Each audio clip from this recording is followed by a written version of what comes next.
Devas. Om Namo Bhagavate Vasudevaya. Hare Krishna, dear devotees. Thank you very much for joining us today.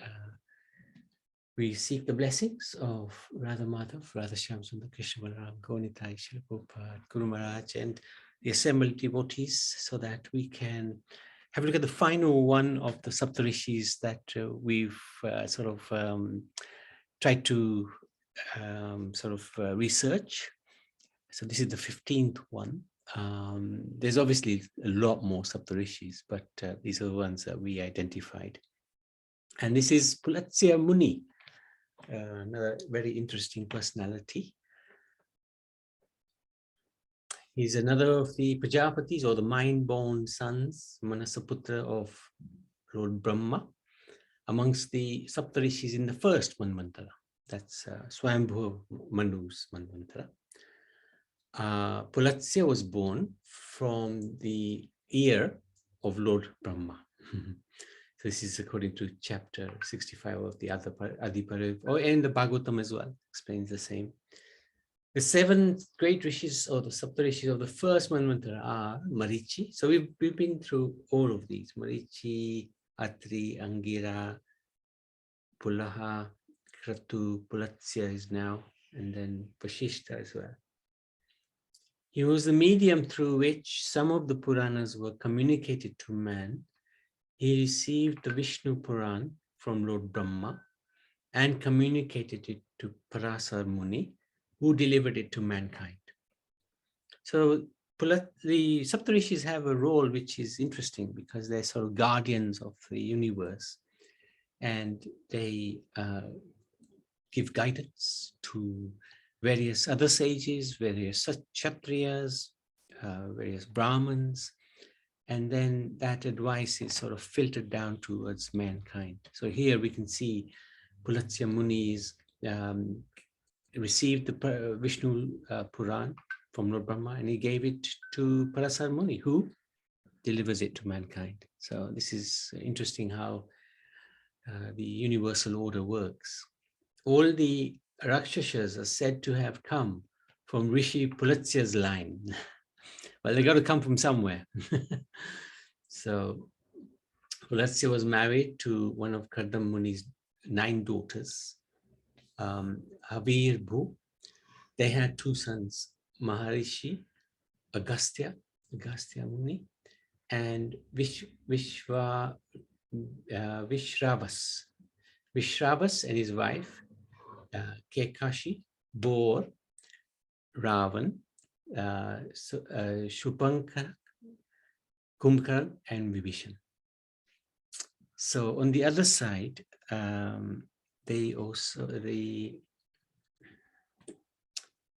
one of the other children gave birth to Kuver, the treasurer of the demigods. So it's Kuver and Ravan are half brothers. Very interesting. With his wife, there you go, Ilavidita. So his Pulatya's another wife. They had the son Kuver. So very interesting. And we're going to look at that when we look at the series on demigods. Idvida, there was a daughter of Dinbindu and Alambusha Apsara of the Marut lineage, who was a Chakravarti Raja and was in the lineage of Vaivasvat Manu, Shraddhadev. He used all gold pots in his yagya and gave so much wealth to the Brahmins that they left many things behind. This was the same gold which Yudhishthira took and used for his yagya. Once Bhishma had a great tapas at the place called Gangadwar. Being pleased by his austere penance, Lord Brahma instructed Pulatsya to go to Gangadwar and bless Bhishma. After reaching there, Pulatsya told Bhishma that Lord Brahma was pleased by his penance. Ask any boon you wish for, said Pulatsya. Bhishma thanked his good fortune of getting a chance to meet sage Pulatsya. He requested Pulatsya to reveal how Lord Brahma had created the world. Padma Puran is thus told by Pulatsya to Bhishma. So Padma Puran is it's one of the Puranas which are in the mode of goodness. And it's got a lot of descriptions of many different aspects of this universe. And also it's got descriptions about the pastimes of the Supreme Lord. So this was spoken by Pulatsya to Lord Brahma. And every Purana contains a description of how the universe is created. It's one of the fascinating aspects of Vedic tradition. Every Purana will have a description. Otherwise, it's not called a Purana. Pulatsya Rishi, being the grandfather of Ravan, once saved him from Sahasrabahu. Sahasrabahu was the king of Mahishmati Puri, who killed Maharishi Pashuram's father, the Rishi Jamdagni. So that's Kritvarma Arjun, isn't it? Kritvarma Arjun. To take revenge for his father's death, Pashuram fought with him bravely and created 5 ponds from their blood. Oh yeah, there you go. Kritavirya Arjun. So Sahasrabahu is also known as Kritavirya Arjun. But because of his 1,000 arms, he's also known as Sahasrabahu. Once Sahasrabahu took Ravan to his palace and imprisoned him in his stables. After a fight the two got into because the king had diverted the Narmada river's water in which Ravan was trying to bathe. Quarreling with the king, Ravan ended up in the stables.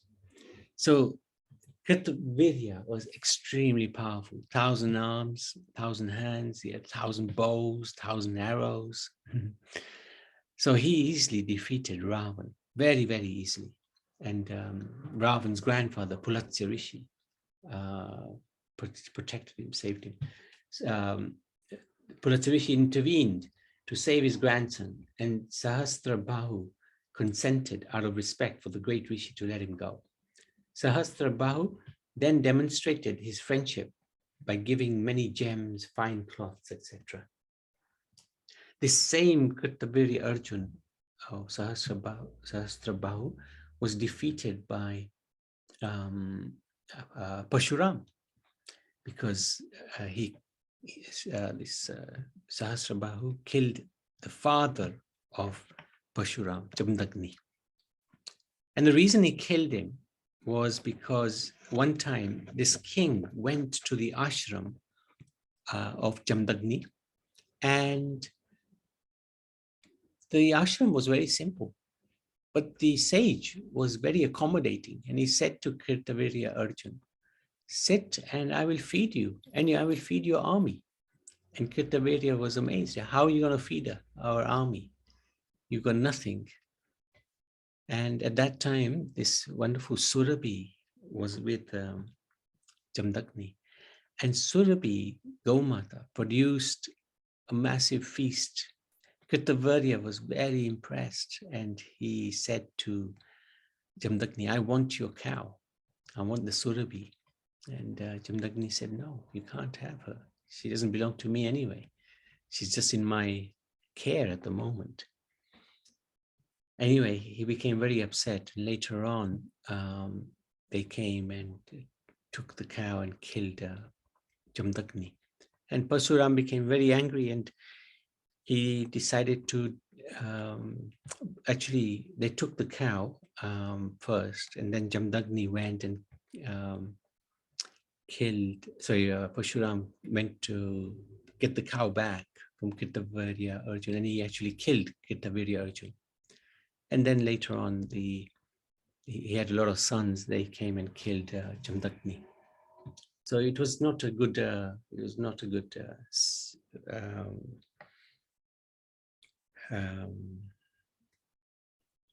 a good situation.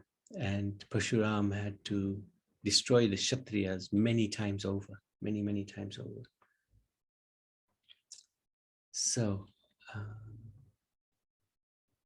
amongst Pulatsya Rishis' many pastimes, the one perhaps best loved by the Vaishnavas is the story of Pulatsya delivering Sri Govardhan Hill to Braj. So he's the famous Muni who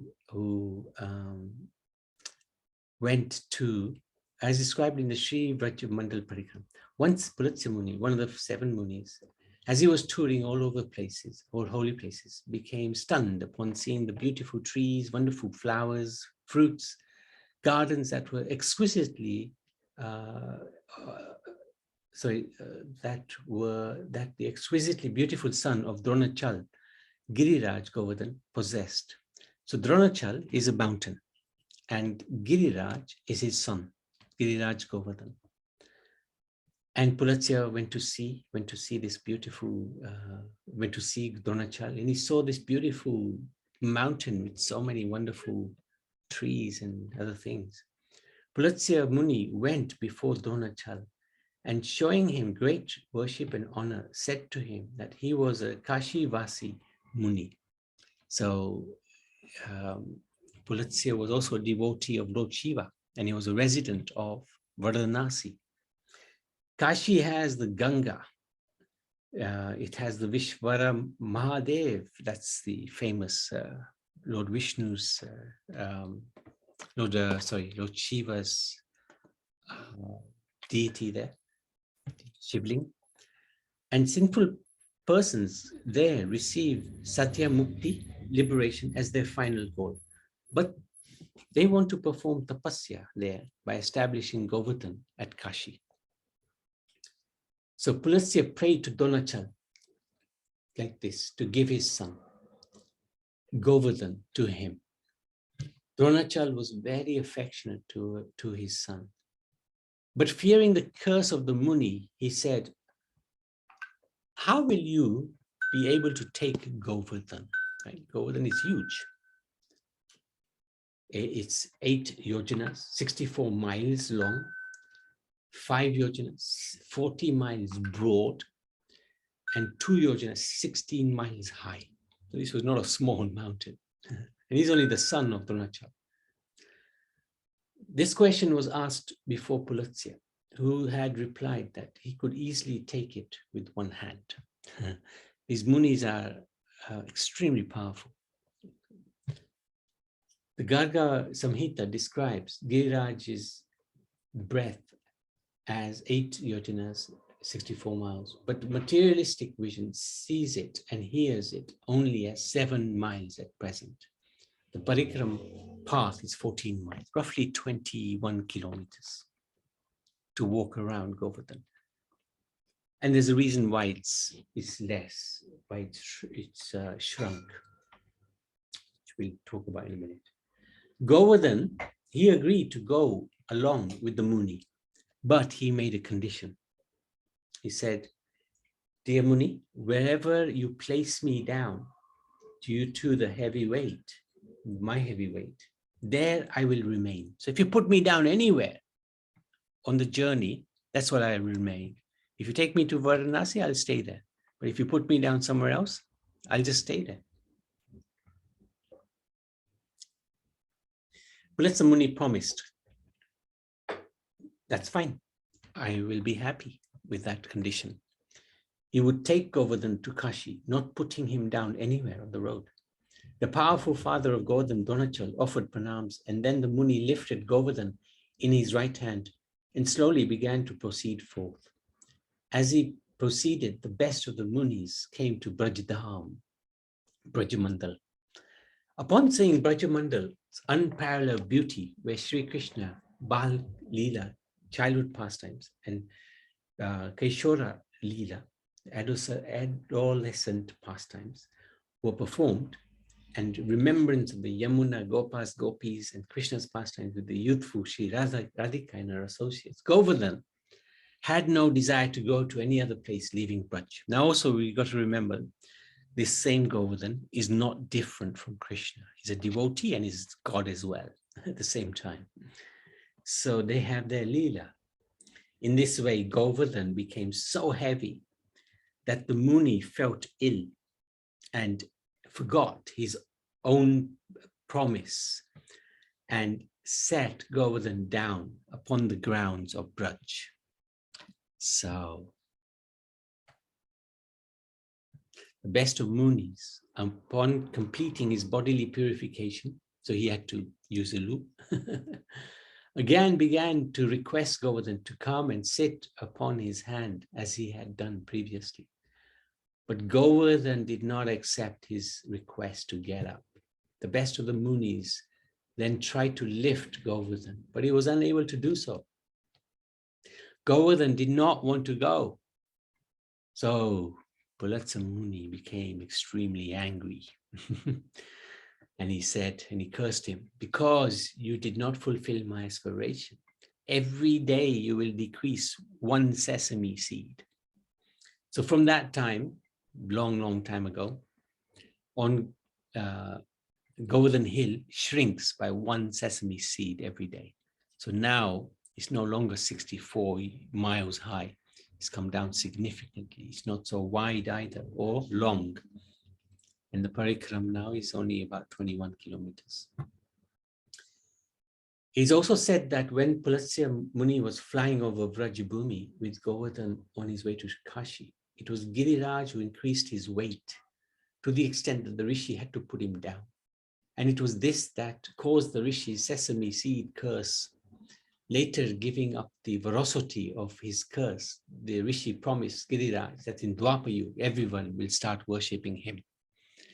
And that's exactly what happened after Lord Krishna's plea to the Brijbasis, that because every year they used to do a festival to honor Indra for the rains. And Krishna persuaded them at the age of 7, he persuaded them that don't no longer do Indra Puja. Now you should do Govardhan Puja, because Indra will shower rain even on the ocean. There's no intelligence to the showering of rain. So don't give any credit to Indra. It was really interesting argument he put forward, the Brijbasis. But he said you should instead worship the Brahmins and the Gaumata, and especially at Govardhan, because Govardhan is sustaining us by all these beautiful Gaumatas there who are feeding and giving such wonderful milk. And the Brijbasis, they loved Krishna, and his power of persuasion is second to none. So they all did Govardhan Puja. And this is when it started. The worship of Govardhan started just over 5,000 years ago. And to this very day, that takes place. We are very fortunate to be able to take part in the worship of Govardhan. It takes place the day after Diwali. And it's one of the most joyful festivals, because what happens, Krishna advised them, cook lots and lots, cook as much as you can with tons of ghee and sugar and grains and rice, and offer it all to Govardhan, and I promise you he will eat it all. And he did. He ate it all, and he asked for more. And